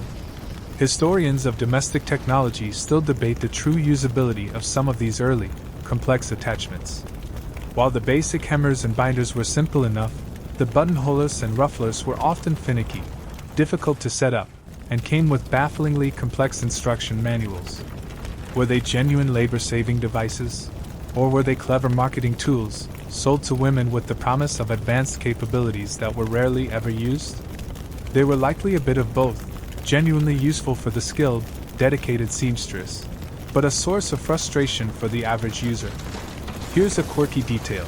The attachments themselves became a source of intense competition and innovation. Companies would boast about the number and quality of the attachments that came with their machines. A high-end machine might come with a deluxe box containing 24 different feet, a tucker, a quarter, a braider, a quilter. They even made specialized feet for sewing on kid gloves or for creating elaborate embroidery. The sewing machine wasn't just a machine, it was a system, a platform for endless and profitable add-ons. It was the 19th century version of the smartphone app store. You purchased a box of attachments. Your sewing machine is no longer just one tool, it is a whole chest of tools. It has been transformed. The simple act of sewing a seam has blossomed into a world of incredible possibility. You can now master the fine details that separate a simple, homemade garment from a professional-looking piece of clothing. You spend the next few weeks in a state of happy, and sometimes frustrating, experimentation. You create ruffles of a military precision. You hem curtains with a speed that feels like cheating. You produce a row of buttonholes so perfect they look like they were made by a machine, which, of course, they were. Your machine is no longer just saving you from drudgery, it is empowering you with a new level of skill and creativity. The sewing machine, armed with its dazzling array of attachments, has become a creative powerhouse in the home. But the domestic parlor is only one half of the story. While you are mastering the art of the ruffled hem, the great companies of the sewing machine combination are engaged in a project of a much grander scale. They are not just building machines, they are building empires. And at the heart of this empire is the factory. The scene shifts. It is the 1880s. You are no longer in a quiet parlor. You are approaching the city of Glasgow, in Scotland. And you see it on the horizon, dominating the landscape. It is a massive clock tower, one of the largest in the world, its four faces staring out over the city. But this is not a cathedral or a town hall. This is the clock tower of the Singer Manufacturing Company's new factory at Kilbowie. It is a monument to industrial might, a cathedral of sewing. You pass through the factory gates. You are entering a city within a city. The Kilbowie plant is, for a time, the largest factory in the world. It covers over 1 million square feet. It employs over 12,000 workers. It has its own power station, its own internal railway system with 32 miles of track, and its own fire department. It is a self-contained universe, dedicated to one single purpose: the mass production of sewing machines on a global scale. The scale of Singer's manufacturing operations in the late 19th century is a prime example of the new system of American system manufacturing. This system, pioneered in the armories of New England, was based on the use of specialized machinery, precision measurements, and most importantly, interchangeable parts. You walk onto the factory floor. The noise is apocalyptic. It is a symphony of industrial power, the roar of the foundry casting the iron bodies, the shriek of the milling machines shaping the components, the percussive stamp of the presses. You see thousands of workers, each one performing a single, specialized task. This is the assembly line, perfected. A man stands at a machine that does nothing all day but drill the hole for the needle bar in the machine's head. The machine next to him does nothing but mill the slot for the shuttle race. Every component is made to a precise, standardized measurement. This means that a needle bar made on Monday will fit perfectly into a machine body made on Wednesday. A shuttle made in this factory in Scotland could be sent to America and fit perfectly into a machine made in the Singer factory in Elizabeth, New Jersey. This is the magic of interchangeability. This system allows for a level of production that is almost impossible to comprehend. At its peak, the Kilbowie factory alone was producing over 13,000 sewing machines a week. They were crated up and sent out on the factory's own railway line to be shipped to every corner of the globe. Historians of business and labor still debate the nature of the culture within these massive factories. On one hand, Singer was a pioneer of welfare capitalism. The company built houses for its workers, provided recreational facilities, and paid relatively high wages. They fostered a strong sense of company loyalty. On the other hand, the work was grueling, repetitive, and often dangerous. The pace was relentless, dictated by the speed of the machines. The management was notoriously autocratic, and they fiercely resisted any attempts by the workers to unionize. It was a benevolent dictatorship, a gilded cage. Here's a quirky and telling detail about their global reach. Singer was one of the first truly multinational corporations. They were masters of global marketing. They didn't just ship American machines abroad, they adapted their products and their marketing for local cultures. In some regions, they would change the ornate decals on the machines to reflect local artistic tastes. They produced instruction manuals in dozens of languages. They even used their global network of sales agents as a kind of informal intelligence gathering service, reporting back on local economic conditions and market opportunities. Their famous red S logo became one of the most recognized commercial symbols in the world, as familiar in a Russian village or a South American town as it was in London or New York. You watch as a finished machine comes off the line. It is the product of 1,000 different hands, 1,000 different machines. It is a standardized, rationalized, perfectly interchangeable object. It is a world away from the unique, hand-fitted machines of the early inventors. This is the logical conclusion of the journey that began in Thomas Saint's small workshop. The sewing machine is no longer a dream, no longer a single inventor's obsession. It is a global commodity, a product of a vast, integrated, and immensely powerful industrial system. The men who run this system are the new emperors, and their empire is built on a foundation of cast iron, steam power, and the humble, yet world-changing, sewing machine. The massive, efficient factories of the Singer Empire represent a triumph of industrial organization. The sewing machine, now a standardized and affordable commodity, has brought untold convenience to the middle-class home and unimaginable profits to its manufacturers. But every great revolution has its dark side, its unintended consequences. The same machine that could be a tool of liberation in a sunlit parlor could also become an instrument of oppression in a dark, crowded tenement. The scene shifts.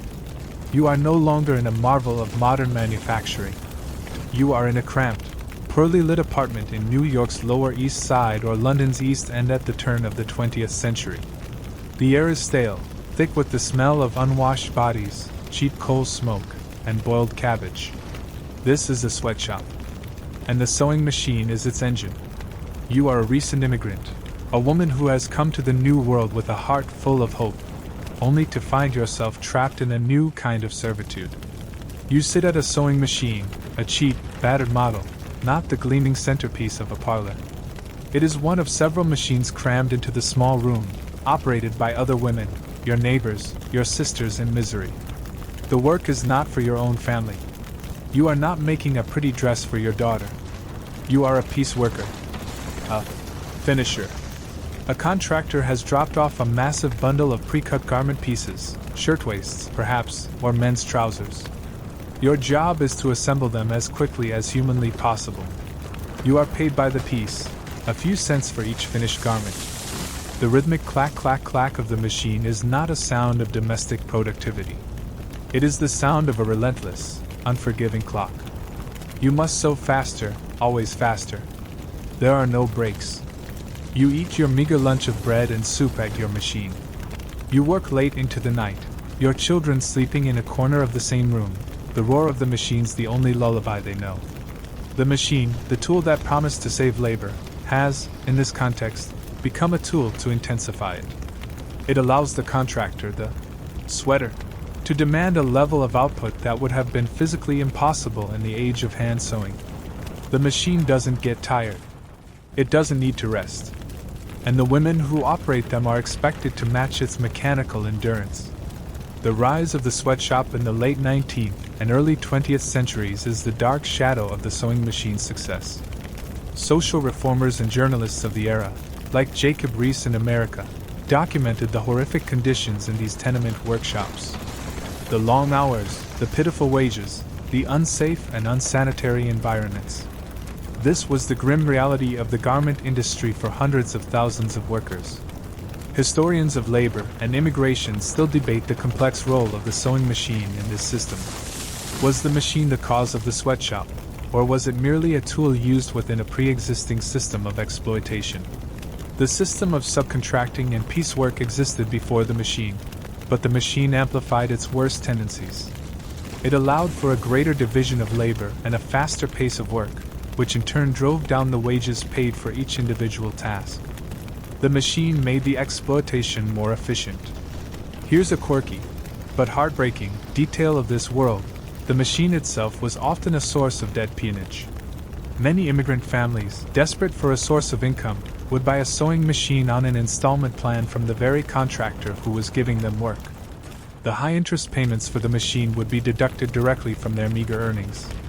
They became trapped in a cycle of debt, forced to work for a single contractor just to pay off the very machine they were using. The symbol of middle-class liberation became a literal ball and chain. You look around the crowded room. You see the tired, drawn faces of the other women. You see the strain in their eyes, the permanent hunch in their shoulders. This is a world away from the glossy advertisements of the Singer Company, with their images of happy, well-dressed women in spacious, sunlit homes. The sewing machine has proven itself to be a morally neutral tool. In the hands of a middle-class housewife, it could be an instrument of creative expression and domestic efficiency. In the hands of an exploitative contractor, it becomes a weapon of economic oppression. The promise of the machine was that it would free humanity from the tyranny of the needle. But here, in the dim, stale air of the sweatshop, it has only created a new and more efficient form of tyranny. The sound of the machine is not the sound of progress. It is the sound of a trap. The sweatshop reveals the sewing machine's dark potential, its ability to amplify exploitation and drudgery. For decades, the machine exists in this dual state, a beloved domestic appliance in one home, a relentless taskmaster in another. But as the 20th century progresses, another profound shift begins to occur, driven by the same force that created the sweatshop in the first place: the continued growth of the industrial garment industry. The scene changes. You are in a department store in the 1950s or 60s. The post-war economic boom is in full swing. The aisles are filled with something that would have been an almost unimaginable luxury to your 19th century ancestors: ready-to-wear clothing. Racks upon racks of dresses, suits, shirts, and trousers, all available in standardized sizes, in a dazzling variety of styles and fabrics, and at prices that are, for the first time, truly affordable for the average family. The same factory system that churned out millions of drab uniforms during the Civil War has now been turned to the production of colorful, fashionable civilian clothes. The efficiency of the assembly line, the speed of industrial sewing machines, and the rise of synthetic fabrics like nylon and polyester have made clothing cheaper than ever before. This has a curious and unexpected effect on the domestic sewing machine. For the first time in history, for the vast majority of women in the developed world, sewing your own clothes is no longer a necessity. It is no longer an economic imperative. Why spend hours making a dress when you can buy a perfectly good one, in the latest style, for a few dollars? The sewing machine's primary reason for being in the home for the past century, the basic, essential production of the family's wardrobe, is beginning to evaporate. The machine, which was once a vital tool of production, is in danger of becoming obsolete. But it doesn't disappear. It evolves. It finds a new purpose. It transforms from a tool of necessity into a tool of choice. It becomes a hobbyist's machine. You are a suburban housewife in the 1970s. You don't have to sew. You choose to sew. You sew not to save money, but for the pleasure of it. For the creativity. For the satisfaction of making something with your own hands. The sewing machine has completed its journey from work to leisure. The machines themselves reflect this change. They are no longer the heavy, black, cast-iron beasts of the Victorian era. They are now made of lighter alloys and plastics. They come in fashionable colors: pale green, baby blue, canary yellow, designed to match your kitchen appliances. And they are packed with new features designed not just for speed, but for creativity. The introduction of the zigzag stitch on domestic machines was a major turning point in this transition. The zigzag stitch, which can be adjusted in width and length, opens up a whole new world of possibilities. It can be used to finish seams to prevent fraying, to create decorative patterns, to sew stretch fabrics, and to applique designs. The machine is no longer just for joining two pieces of fabric together. It is an artistic tool. The machines become electrified, freeing the user from the treadle and the hand crank. They acquire multiple, built-in stitch patterns selected not with a complex attachment, but with the simple turn of a dial. They are becoming easier to use, more intuitive, more focused on the creative user than the production worker. Historians of craft and culture still debate the reasons for the persistence of home sewing in an age of cheap, ready-to-wear fashion. Was it a form of nostalgia, a desire to connect with the skills of previous generations? Was it a feminist statement, a way of reclaiming a traditionally female craft and imbuing it with new meaning as a creative art form? Or was it simply a practical desire for better fitting, higher quality, more personalized clothing than the mass market could provide? It was, and is, a complex mixture of all these things. Here's a quirky detail from this era: the rise of the commercial paper pattern industry, led by companies like Butterick and McCall's. These companies created a powerful partnership with the home sewing machine. They provided the blueprint, the fashion, the dream. The sewing machine provided the means to make it real. The tissue paper pattern, with its cryptic lines and strange markings, became a familiar household object, a map to a new dress or a new pair of curtains. You sit at your new, electric, avocado green sewing machine. You are not sewing a pile of shirts to pay the rent. You are making a stylish new dress for a party. You are enjoying the process. The hum of the electric motor is a sound of pleasant, chosen activity. You are not a laborer. You are a creator. The sewing machine has survived its own obsolescence by finding a new soul. It has gracefully retired from its life of hard labor and taken up a new, more relaxed life as an artist and a companion. It is no longer a necessity, but it has secured its place in the home as something perhaps even more valuable, a beloved and enduring pastime. Your avocado green hobby machine hums along, a testament to the sewing machine's remarkable ability to adapt and survive. It has journeyed from the factory to the parlor, from a tool of necessity to a tool of creative choice. But as we sit here, in our modern world of computerized embroidery and digital stitch patterns, it's easy to forget the simple, mechanical elegance that started it all. For our final stop, let's travel back in time one last time, not to a specific year, but into the very heart of the machine itself. Let's look past the gold leaf decals, the ornate cast iron, the polished wood. Let's ignore the electric motor and the digital display. Let's focus on the pure, beautiful mechanics of that first great wave of invention, the world of Howe, Singer, and their brilliant contemporaries. At its core, the lock-stitch sewing machine is a device designed to perform a series of perfectly synchronized mechanical miracles. You sit at a 19th century machine, perhaps a classic Singer Model 12 or a Wheeler and Wilson. You turn the handwheel slowly, and you watch the intricate dance of the components. First, there is the needle. That simple, yet revolutionary, eye-pointed needle. It is driven by the needle bar, which is connected by a series of levers and cams to the main shaft. As you turn the wheel, the needle moves up and down with a powerful, precise, and unwavering rhythm. It is the conductor of this mechanical orchestra. As the needle pierces the fabric, it carries the upper thread with it. But as it rises, it leaves a tiny, temporary loop of thread on the underside of the cloth. This loop is the opportunity. It is the window of time in which the magic must happen. And that magic is performed by the shuttle. You look underneath. The shuttle is a small, boat-shaped or bullet-shaped piece of polished steel. It holds the bobbin, the tiny spool that carries the lower thread. The shuttle sits in a carrier that is designed to move it in a perfect, reciprocating arc, like a tiny, weaving train on a curved track. As the needle rises and the loop is formed, the shuttle is thrown forward. It slides perfectly through the loop, carrying the lower thread with it. It is an act of breathtaking mechanical timing. A fraction of a second too early or too late, and the shuttle would either miss the loop or crash into the descending needle, a catastrophic failure. Once the shuttle has passed through, the needle continues its upward journey. As it pulls the upper thread taut, it pulls the lower thread up into the very middle of the fabric.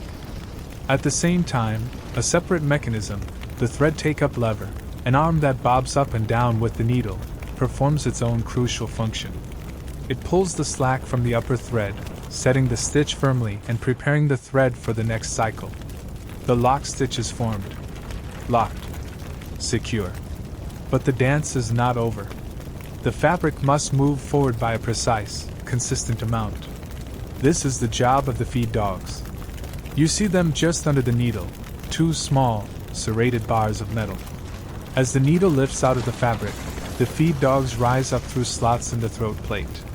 They grip the bottom of the fabric, move it forward 1 stitch length, and then drop back down below the surface, all in the split second before the needle descends again. The invention and perfection of the 4-motion feed, up, forward, down, back, was a crucial and often overlooked element of the early sewing machine. It was this mechanism that allowed for the sewing of long, straight, continuous seams and gave the operator precise control over the fabric. All of these movements, the needle, the shuttle, the take-up lever, the feed dogs, are perfectly synchronized. They are all driven by a single power source, the turning of the main shaft. Through a complex and beautiful system of gears, cams, and levers, the simple rotary motion of the handwheel is translated into a symphony of perfectly timed, multi-directional movements. It is a testament to the genius of these early inventors that the fundamental mechanical principles they established have remained virtually unchanged for over 150 years. A modern, computerized sewing machine may have 100 different stitch patterns and an LCD screen, but if it sews a lock stitch, it still uses an eye-pointed needle, a bobbin-based lower thread, a take-up lever, and feed dogs. The heart of the machine is the same. The elegant, mechanical solution devised by those 19th century pioneers was so effective, so perfect, that it has never been fundamentally replaced. You turn the wheel, watching the interplay of steel and thread. It is a microcosm of the Industrial Revolution, a story of human ingenuity taking a complex, manual skill and translating it into a beautiful, efficient, and enduring mechanical process. From the first, desperate dream of a tired seamstress to this elegant, intricate dance of metal, the journey is complete. The stitch has been mastered. And so, the clatter of the shuttle and the whir of the flywheel begin to fade. The story of the sewing machine, a story of frustration and genius, of courtroom battles and quiet domestic revolutions, comes to a gentle close. We leave the great factories and the humble parlors behind, the echoes of the machine's long and varied life softening into a distant, rhythmic hum. The journey from a single, pained hand pushing a needle to a perfectly synchronized dance of gears and levers is a testament to that restless, human desire to find a better way, to ease a burden, to mend what is broken, and to create what is new. Now, as the quiet of the night deepens around you, let that gentle, rhythmic hum be a lullaby. Let the idea of 1,000 tiny, perfect stitches knit together the frayed edges of your day. There are no more seams to sew, no more bobbins to wind. The work is done. You can allow your own mind to power down, to release the tension of your thoughts, and to sink into the soft, comfortable, and peaceful fabric of sleep.